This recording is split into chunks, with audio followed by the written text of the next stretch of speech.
Hello guys, তোমরা সবাই কেমন আছো? আশা করি ভালো আছো। আমিও ভালো আছি। আজকে তাহলে তোমাদের কাছে একটা নতুন রকমের ইউনিক রেসিপি নিয়ে চলে এসেছি।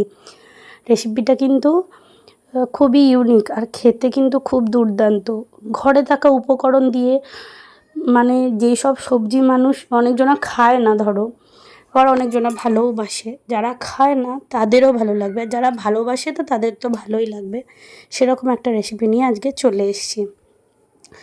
কাঁকরোল দিয়ে চিংড়ি মাছের ঘন্ট, মানে সরি, চিংড়ি মাছ দিয়ে কাঁকরোলের ঘন্ট। চলো তাহলে শুরু করি। দেখো, ফার্স্টে কাঁকরোলগুলো খুব ঝিরিঝিরি করে কেটে ধুয়ে নুন মাখিয়ে রেখে দিয়েছি। এবার একটা কড়াইতে কিছুটা বড়ি ভেজে তুলে নিচ্ছি খুব অল্প তেল দিয়ে, আর কিছুটা চিংড়ি মাছও ভেজে তুলে নিচ্ছি। কেটে ধুয়ে নুন হলুদ মাখিয়ে রেখে দিয়েছিলাম। এবার কিছুটা চিংড়ি মাছও ভেজে তুলে নিচ্ছি। একটা প্লেটে একটা সাইড করে তুলে রেখে দিলাম। এবার ওই কড়াইতেই তেল দিয়ে দিলাম। তেল দিয়ে 5 ফোড়ন দিয়ে দিয়েছি, অল্প নুন দিলাম, আর একটা শুকনো লঙ্কা, একটা তেজপাতা, এই ফোড়ন। আর অল্প একটু পেঁয়াজ দিলাম তেলের মধ্যে, খুব বেশি না, অল্প একটু দিলাম। পেঁয়াজটা একটু ভেজে নিয়ে পোস্তর মতো বা পোস্তর থেকে একটু ছোট করে কুচি করবে আলুগুলো, খুব অল্প আলু, বেশি না, একটা কিংবা দুটো আলু দিয়ে দিলাম। আলুটা একটু ভেজে নিয়ে নুন হলুদ দিয়ে দিচ্ছি। এবার খুব ভালো করে আলুটা ভেজে নেব। দেখো, আলুটা ভেজে নিয়েছি। এবার একটা মশলা দিয়ে দিলাম, আদা কাঁচা লঙ্কার পেস্ট, তার সঙ্গে জিরে ধনের গুঁড়ো আর অল্প একটু লঙ্কার গুঁড়ো।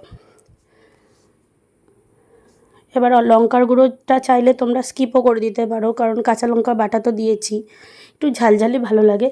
এবার সেই নুন মাখিয়ে রাখা কাঁকরোলটা দিয়ে দিলাম। এবার খুব ভালো করে কষিয়ে নিচ্ছি। দেখো, কষানো হয়ে গেছে। এবার জল দিয়ে দিলাম। এবার জল দিয়ে দিলে এবার সেদ্ধ হয়ে এলেই হয়ে যাবে। দেখো, কাঁকরোলটা আমাদের ফুটেই এসছে, প্রায় সেদ্ধও হয়ে গেছে। দেখো, মাখা মাখা হয়ে গেছে। এবার এর মধ্যে অল্প একটু গরম মশলার গুঁড়ো আর অল্প একটু চিনি দিয়ে দিলাম। চিনিটা কিন্তু দিতেই হবে, না হলে কাঁকরোলটা টেস্টটা ঠিক পাবে না, টেস্টের ব্যালেন্সটা ঠিক হবে না। দেখো, চিনিটা দিয়ে এবার ভেজে রাখা চিংড়ি মাছ আর বড়িগুলোও দিয়ে দিলাম। এবার খুব ভালো করে নাড়িয়ে চাড়িয়ে নামিয়ে নিলেই হয়ে যাবে আমাদের চিংড়ি দিয়ে কাঁকরোলের ঘন্ট।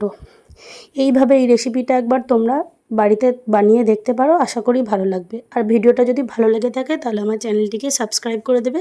ফেসবুক থেকে দেখে থাকলে পেজটিকে ফলো করে দেবে। ধন্যবাদ।